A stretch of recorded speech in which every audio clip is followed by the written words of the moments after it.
Bien, lo que les mostraba. Esta cirugía no es una ortognática en sí, porque no tengo la parte dental, pero es una cirugía de maxilofacial, ¿sí? Que en realidad, es lo que les decía, no necesariamente tiene que intervenir la parte de los dientes, sino que puede ser, en realidad el maxilar tiene los mismos requerimientos, ¿sí? Fíjense acá que se sacó un tumor, se sacó parte del hueso, ¿sí? Y después se une, que eso ya le queda de por vida, se colocan unas placas para poder unir el maxilar superior.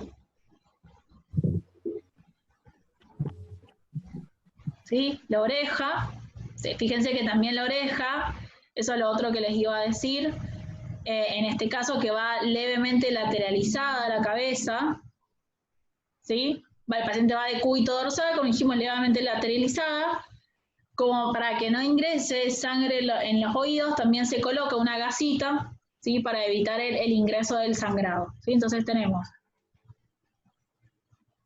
el tumor que se sacó, se cortó, ¿sí? La parte ósea y después se fija con placas.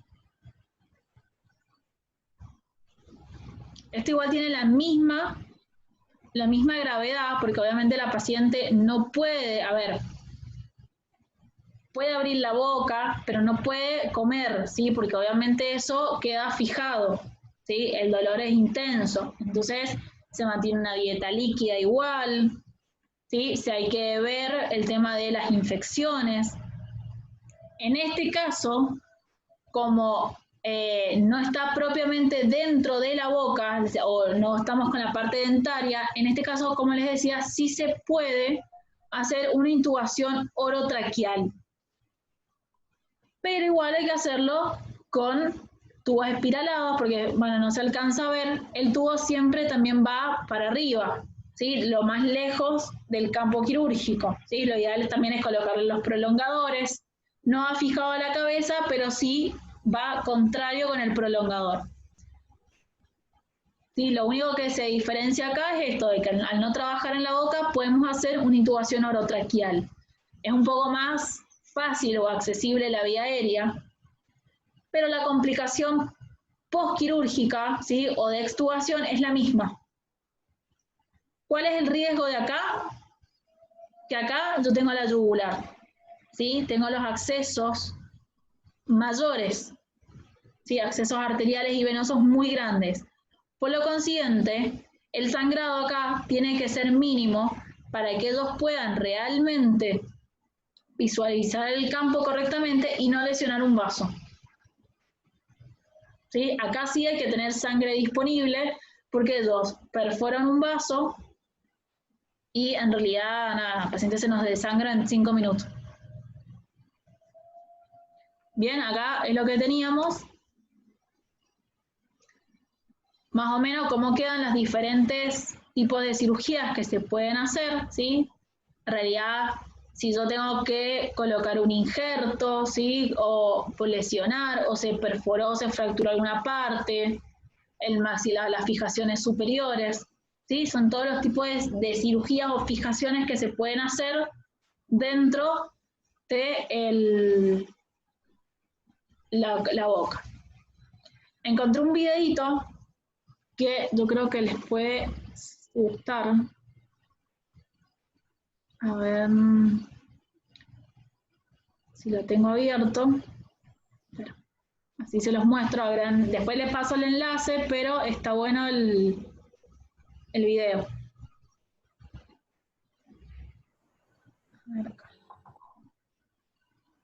A ver si me deja mostrárselos.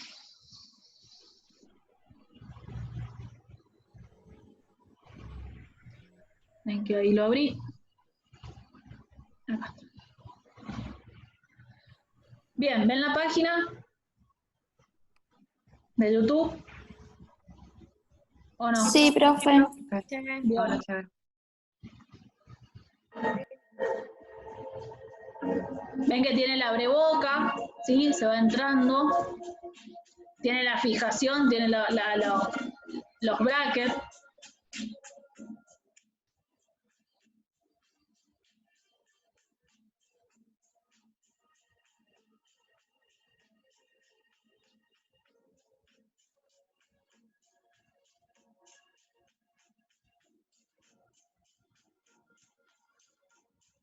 Esa es lo que le digo que es la fijación interdentaria. Ves que ellos cuando van a operar quedan los dos maxilares fijados.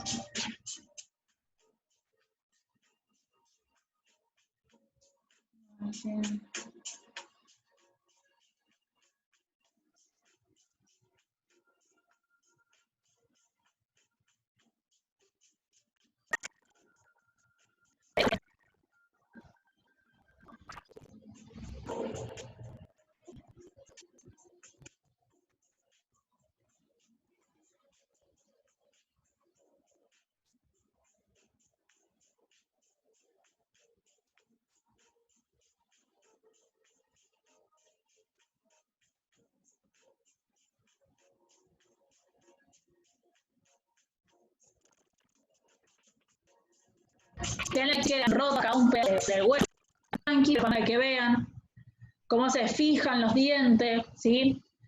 Ha sido una cirugía súper limpia esa, no está obviamente grabada. Eso puede ser, a ver, una cirugía que puede llegar a durar, no sé, 7, 8 horas y la hemos visto en 3 minutos.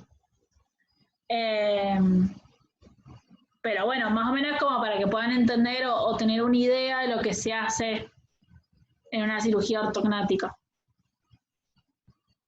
Profe, una pregunta. Sí o sí es programada esta cirugía, ¿no es cierto?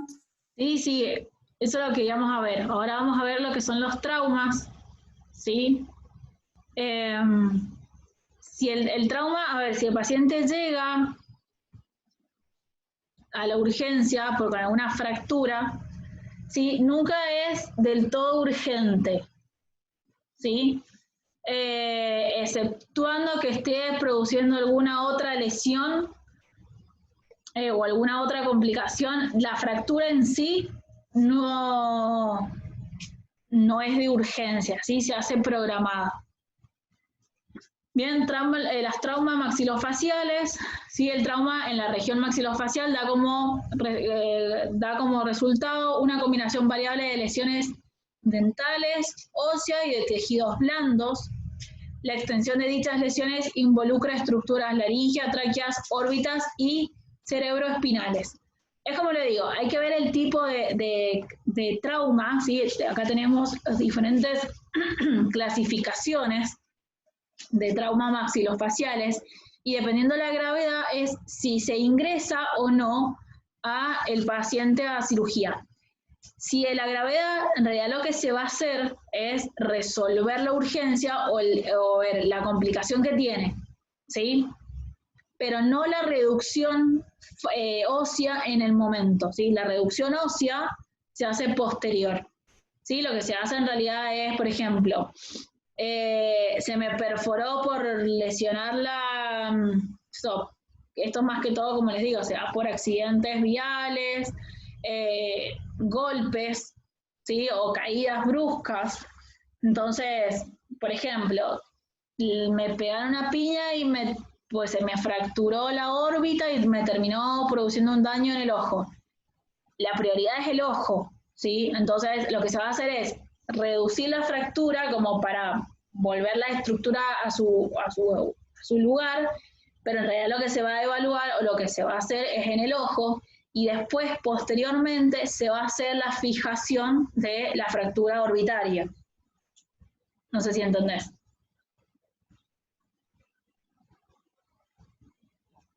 Sí, profe.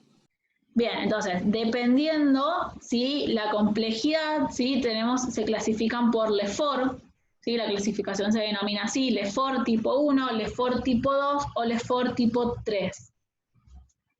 Las Lefort tipo 1, ¿sí? Son fracturas transversas, ¿sí? del maxilar por encima de los ápices dentarios y que incluye esencialmente todo el proceso dentoalveolar del maxilar, la bóveda palatina y los procesos pterigoideos, ¿sí? Por eso se ve el dibujito ahí de la línea, es hasta dónde llegarían todo este tipo de fracturas. Los LeFort 2, ¿sí? Que ya son más complejos porque acá sí interviene la parte respiratoria, incluye el complejo formado por la unión de los maxilares. Su trazo se inicia a nivel de la región ósea, situada por encima de los ápices dentales, ¿sí? Y de los molares, se extiende por la sutura perideomaxilar, ¿sí? De la unión cigomáctico-molar, y continúa en la parte medial de la órbita hasta la unión nasofrontal para seguir con el lado contralateral. Y las LeFort 3 corresponden a la disyunción cráneo-facial, ¿sí? En este caso sí, porque ya puede haber daño cerebral, ¿sí? Entonces hay que tener mucho cuidado. Acá les dejé unos dibujitos para que se vea más que todo el tipo de las lesiones, ¿sí? Y cómo es la coloración. Entonces tenemos acá todo lo que son las fracturas horizontales, maxilares superiores, ¿sí? Acá también puede ir todo lo que es las lesiones oculares. Bien, todo lo que debe valorarse, la colocación de una máscara para suministrar al paciente. Como les digo, estos van a ser pacientes que van a entrar de urgencia inicialmente a la guardia. Entonces, lo primero que vamos a hacer es una ventilación con mascarilla, ¿sí? Con un flujo alto. ¿Por qué? Porque como todavía no sé específicamente qué está lesionado hasta que se haga una tomografía, puede haber una complicación en la intubación. Entonces, lo ideal es que ingrese a la guardia y se lo ventile. También, como les digo, como por lo general son politraumas, ¿sí? Se los denomina politrauma porque tienen más de un trauma. Hay que ver el tema también de la urgencia, porque capaz se cayó una persona que se cae de altura, ¿sí? Se fracturó la mandíbula.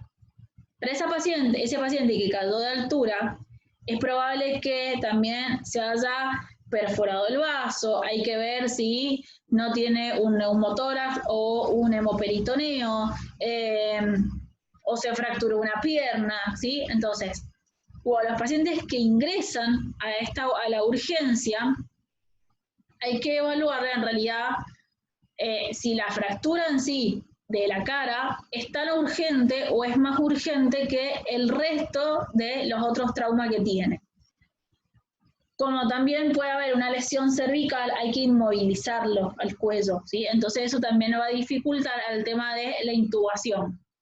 Entonces, por eso lo ideal es, si el paciente puede con una ventilación manual o con una ventilación, digamos, espontánea, manejar una buena saturación, lo vamos a dejar solo con un soporte ventilatorio, ¿sí? Externo. Hay que evaluar, ¿sí? También, que es muy importante, el tema de la hemorragia, ¿sí? Y la pérdida sanguínea. Si el paciente obviamente corre riesgo la vía aérea por este tema de la hemorragia, sí hay que entubarlo de urgencia. Si no hay hemorragia y es solo la fractura, ¿sí? Bueno, lo podemos seguir manteniendo con la máscara. Los pacientes de la sala de urgencia, todo paciente que llega de afuera, todo paciente que se lo considera con estómago lleno, ¿sí? Entonces, hay que hacer una intubación de secuencia rápida. Por lo consiguiente, si hay que hacer una intubación nasal, ya vimos que la intubación nasal lleva su tiempo. Entonces, no lo podemos hacer de intubación de secuencia rápida. Por eso a veces también el tema de postergar el tema de la cirugía, pues yo lo voy a tener que intubar para proteger la vía aérea, y una vez que el paciente esté estabilizado hemodinámicamente, por más que esté unos días en terapia, recién ahí vamos a poder programar la cirugía facial, ¿sí? O de la fractura de la cara. Entonces, el tema es esto, ¿sí? ¿Qué es lo malo de a veces postergar una cirugía? El tema de los edemas, ¿sí? Que en este caso sí va a dar tiempo a que se genere un edema o se genere un proceso inflamatorio, ¿sí? Pero bueno, si existe estómago lleno, hay 4 técnicas posibles para la intubación: intubación oral de secuencia rápida, intubación nasal a ciegas, ¿sí? Que es lo que les decía, bueno, corren el riesgo de intubarlo nasalmente, sin ver las estructuras, corriendo el riesgo de que se vaya a la vía digestiva, pero el paciente no va a estar dormido, ¿sí? No lo voy a profundizar, ¿sí? Va a ser más tipo vigil, ¿sí? Ahí dice con sedación parcial, pero en realidad lo que podemos hacer más que todo es vigil si es necesario. Intubación nasal con fibra óptica, ¿sí? También el paciente tiene que estar despierto, porque si falla, tengo que dejarlo despierto o directamente hacerlo con intubación orotraqueal. Y por última opción, más que todo se da en los pacientes pediátricos, intubación con mascarilla, ¿sí? Con las máscaras laringias. Dijimos que en adultos no está recomendado porque obviamente no sella la vía aérea. Entonces, si es una zona que encima sangra un montón, corro riesgo de esta broncoaspiración por sangre. Entonces, en adultos no está recomendado, pero en niños sí. Porque el niño, de por sí, el niño hasta una cierta edad no tiene el reflejo nauseoso todavía desarrollado. Entonces, de por sí, no traga, no tiene náuseas, entonces tenga o no tenga en realidad sangre, no va a poder reaccionar porque no tiene desarrollado estas funciones o estos receptores. Entonces, en el niño sí podemos utilizar las máscaras laringias y en adultos no. Ya más, van a ver que cuando veamos pediatría,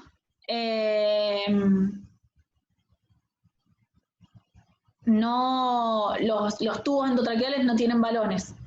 Los tubos pediátricos no vienen con balones, son sin balones. Bien, asumiendo que no exista contraindicaciones inmediatas en el tratamiento quirúrgico, ¿sí? Lo ideal es estabilizar la vía aérea, ¿sí?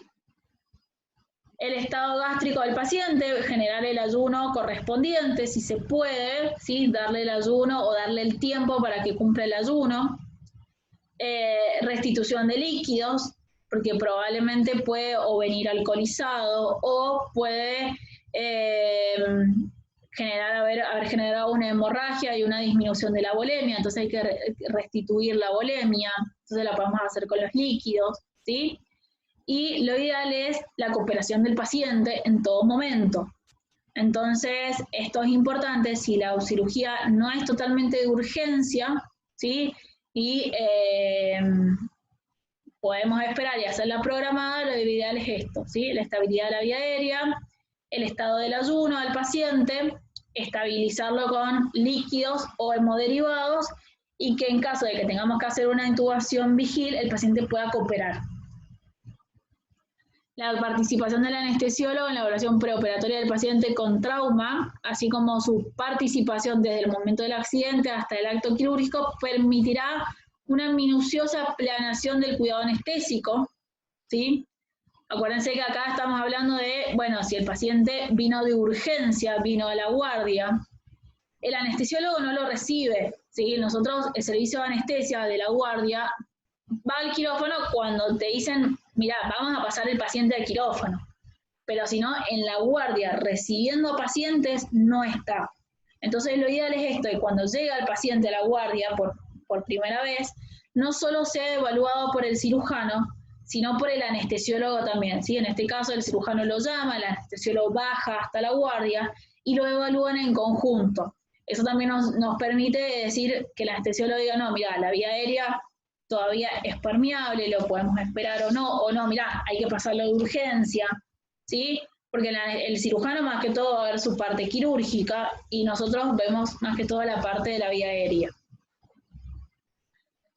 Entonces, esto, ¿sí? Ver el tema de los pacientes con trauma, evaluar tanto el anestesiólogo con el cirujano, el tema de la gravedad. Hay que ver, como les digo, si los otros traumas son quirúrgicos o son de urgencia antes que este, ¿sí? Siempre hay que ver que el paciente esté lo más estable hemodinámicamente. Si el paciente tiene perforado el hígado o un riñón o tiene alguna contusión pulmonar, y es más urgente que reducir una fractura. Si esa fractura no me está generando una alteración en el paciente más que dolor. Entonces, bueno, todos los pacientes que vengan con trauma, se evalúa la gravedad, se evalúa obviamente mientras más alta la lesión de la fractura, esto me puede dar un daño neurológico, que en este caso sí es importante porque me puede dar un Glasgow, ¿sí? Que dijimos que es la clasificación para ver el nivel de conciencia del paciente, un Glasgow menor a 8, entonces tengo que intubarlo de urgencia, ¿sí? Entonces hay que mandarlo a terapia. Entonces cuando el paciente esté estable hemodinámicamente, recién ahí se programa la cirugía para la reconstrucción ósea, ¿sí? De esta fractura. ¿Vamos bien? Sí, profe. Bien, ya no tengo voz. Bien, y lo último que vamos a ver, que no lo vamos a ver tan en profundidad porque esto es pediatría, también lo hemos asociado un poco a adultos porque hay muchos adultos, pero esto más que todo se da en niños cuando recién nacen, ¿sí? El tema de las fisuras labiopalatinos o labio leporino, ¿sí? Los pacientes con fisura labio-palatino o labio leporino presentan deformaciones de los tejidos blandos, esqueléticos, nasales y orofaringios, cuya anomalía se localiza en las estructuras manejadas por el anestesiólogo. Esto lo que va a dificultar, cuando el niño nace así, hay que operarlo apenas nace, porque en realidad lo que va a dificultar es la ventilación del paciente. Entonces, estos niños se operan desde muy chiquititos. Lo que se va haciendo después con el transcurso de los años es ir mejorando y viendo la parte más estética, ¿sí? Entonces pueden tener muchas cirugías en el transcurso de su vida. Las primeras, más que todo, es para cerrar lo que es el paladar y así no dificultar la ventilación del paciente. Entonces, las primeras cirugías que se van a hacer, más que todo, es de cierre, y después se van a ir haciendo las cirugías reconstructivas, porque obviamente el niño va a ir creciendo, eso al no tener el espacio suficiente hay que ir modificándolo. Entonces, bueno, van a ir haciendo diferentes cirugías estéticas o reconstructivas en base a la edad del niño, pero las iniciales son para mejorar la ventilación. Y obviamente para evitar que si yo tengo el paladar lesionado o lo tengo abierto, no genere alguna infección a nivel cerebral, ¿sí? Bien. Entonces, existe además un desequilibrio, me fui para el otro lado, ¿sí? En el labio hendido simple puede ser simple o doble, ¿sí? Donde, digamos, simple o doble es si yo tengo solo de un lado o tengo de los dos lados la hendidura. Se aprecia una muesca más o menos profunda en el labio superior, que es lo que ven en esta foto, que abarca todo el berbellón y se extiende hacia el labio cutáneo. Existe continuidad de la arcada alveolar y el suelo de la nariz está conservado, aunque casi siempre está ensanchado, ¿sí? Se agranda por la hendidura. Los dientes frecuentemente son anormales y están desviados, ¿sí? Entonces, Obviamente después hay que hacer toda esta ortodoncia para mejorar la parte de los dientes cuando van creciendo. Al principio, como son todos dientes de leche, no se hace nada. Por lo general, la ortodoncia se recomienda a partir de los 12, 13 años, que ya el hueso está más fijo y los dientes son los definitivos. Perdón. Bien, la fisura puede ser unilateral o bilateral. Puede ser completa, ¿sí? O no. Y esta presenta características labiales parecidas a las anteriores, ¿sí?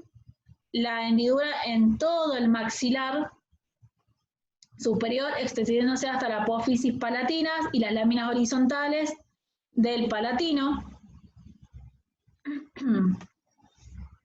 No fue la... Bien. Las hendiduras óseas, ¿sí? Fíjense que arriba divide todo lo que es el maxilar en dos partes, con la consecuencia de deformidad nasal, ¿sí? Entonces hay que hacer después, como les digo, con el tiempo, varias cirugías reconstructivas, pero no por estética, sino por funcionalidad de la vía aérea, ¿sí? Porque obviamente tienen los tabiques desviados, no hay una buena circulación, ¿sí? Del aire por la nariz para que ingrese. Entonces, bueno, se inicia cerrando y después, como les digo, se van haciendo diferentes cirugías reconstructivas para mejorar siempre la funcionalidad de la vía aérea superior. En casos unilaterales resulta un aplastamiento de la nariz y una desviación del tabique, ¿sí? Con el desplazamiento de la punta nasal hacia la hendidura, ¿sí? Que es lo que ven acá. ¿Ven estas fotitos? Entonces, toda la nariz se desplaza. Existe además un desequilibrio muscular en el velo del paladar. Las alteraciones óseas se ven influenciadas también por una severa hipoplasia en el tercio medio facial. En pacientes con fisura bilateral total, las lesiones son semejantes a las formas unilaterales, pero la diferencia está dada en el premaxilar, que sufre mayor deformidad con severa proyección anterior, ¿sí? Es como que sale hacia afuera. ¿Vieron con esos pacientes? ¿Vieron los viejitos que tienen así como una protusión de la mandíbula hacia afuera? Y eso obviamente después lo que les decía, que se hace las cirugías ortognáticas, que es donde se corta un pedazo de la mandíbula y se retrae para que queden a la misma altura, ¿sí?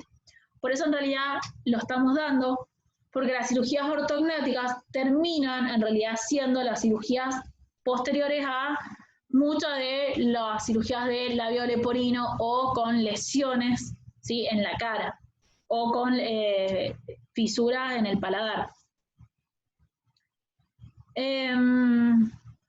Los músculos del paladar blando se modifican con inserción normal, dando como resultado un cierre palatino insuficiente, ¿sí? Es lo que ustedes pueden observar acá. Hay que evaluar bien el tema de la evaluación preanestésica de estos chicos, la exploración cardiocirculatoria, porque no solo a veces está dado por una malformación, sino que está dado a veces por anomalías, como por ejemplo es la Pierre-Robin, que yo les dejé acá, ¿sí? Esto es el Pierre-Robin, que es una afección que presentan al nacer, que la mandíbula es más pequeña, ¿sí? Entonces, esto produce una retrognatia.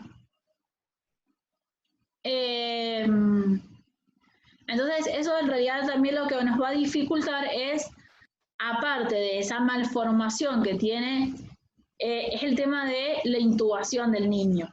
Entonces, hay que tener muchas consideraciones en la evaluación preanestésica, porque esto también puede venir con daños cardiovasculares o alguna lesión. Cuando nosotros vamos a intubar a los nenes, que se hace con un tubo endotraqueal, sí o sí, que en realidad es mejor que con una máscara laringia, Primero por el tamaño, ¿sí? Porque ellos van a trabajar en la cara. Y segundo, porque evita o disminuye el tema de las fugas. Obviamente, si yo tengo el paladar abierto, por más que tenga un tubo, el aire va a salir, ¿sí? Porque está todo conectado y no tengo la vía aérea permeabilizada, ¿sí? Entonces va a haber una fuga. Entonces, lo ideal es tenerlo lo más permeable o lo más directo, ¿sí? A la ventilación. Por eso se utilizan tubos endotraqueales más que máscaras laringias. En caso de la fisura del labio congénita o las fisuras palatinas, la intubación se realiza siempre por vía oral.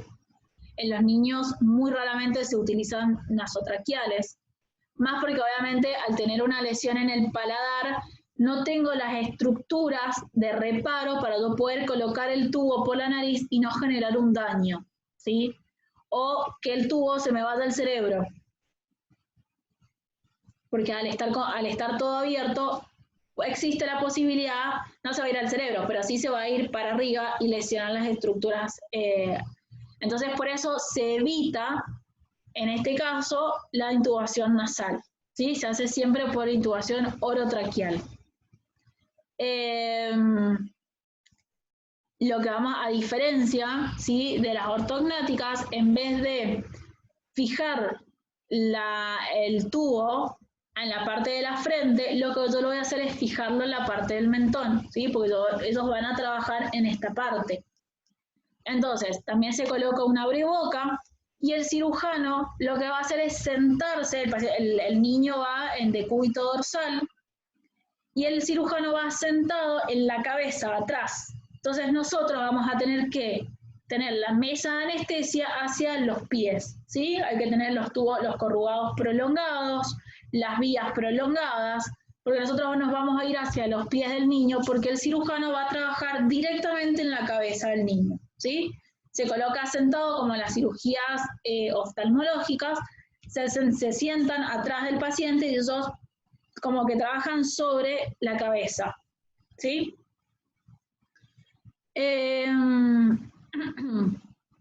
Para la intervención del labio endigual, el paciente, se sitúa de cúbito supino, con la cabeza apoyada. Eso es lo que hay que agregarle, de que se usan un arito, como las cirugías de neuro, pero en vez de para colocar la cabeza y que el tubo no se colapse, en realidad se hace para que la cabecita del nene no quede apoyada sobre la parte rígida, porque acuérdense que todavía no tienen del todo, si son muy chiquititos, no tienen cerrado los orificios del occipucio. Entonces, para evitar esa compresión o esa lesión, se coloca un arito, ¿sí?, en la cabeza y a su vez otro arito en los hombros para generar esta pequeña hiperextensión y así también el cirujano está más cómodo para la visualización de la cara, ¿sí? Como una especie de olfateo, ¿sí?, de oposición de olfateo, pero menos inclinada que en un adulto. ¿Vamos bien hasta ahí, chicos? Sí, profe. Sí, profe. ¿Entienden todo hasta acá? Sí. O por lo menos van encaminados. Sí. Exacto. Es un poco complicado. Sí, chicos. A ver, yo les dije, segundo año es más complicado. Entonces, por eso la idea es que primero tuvieran las bases para ahora poder aplicarlas. Acá vamos a ver lo puntual, la cirugía en sí, ¿sí? Entonces hay que ver esto, cuáles son las dificultades, cuáles son lo que hay que tener en consideración, ¿sí? Como les digo, estos son niños, los orificios del occipucio no están cerrados, entonces yo no puedo dejar como en un adulto la cabeza apoyada. Obviamente pediatría lo vamos a reforzar más el año que viene que tenemos pediatría propiamente dicho. Ahora lo estamos dando porque obviamente este tipo de cirugías va a ser como la introducción de las cirugías ortognáticas. Bien.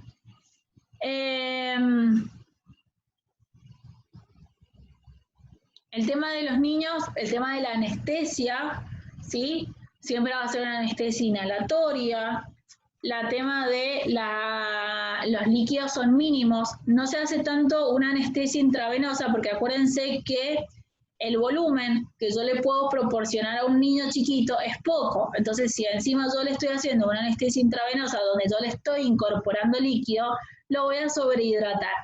Entonces, lo ideal es una anestesia inhalatoria, ¿sí? Balanceada.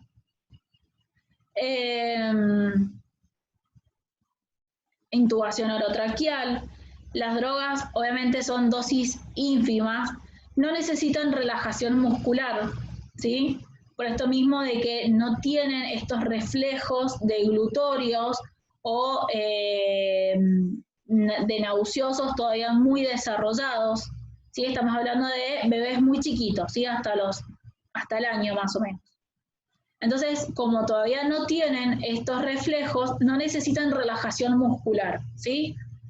Entonces, esto es más o menos en relación a la anestesia en pediatría. Bueno, hasta acá llegamos. Aparte ya más o menos se nos ha hecho la hora. Bien, yo igual les voy a pasar el enlace y les voy a pasar el Power.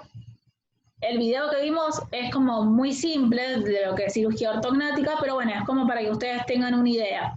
Lo voy a ver si les consigo otro más, más descriptivo. El apunte sí, ya lo tienen en la plataforma, ahora les voy a pasar el Power, ¿sí? Bueno, cualquier duda que tienen, me van escribiendo. Igual, sí les voy a, esta hora, si no es hoy o mañana, sí les voy a subir el trabajo práctico de la unidad anterior y de esta unidad. No es con un tiempo específico, chicos, que sí quédense tranquilos, pero sí para que lo vayamos desarrollando, así vamos como reforzando los temas. Buenísimo. Bueno, gracias, profe. ¿Sí? Bueno, chicas. Gracias. Que tengan una linda tarde, una linda semana.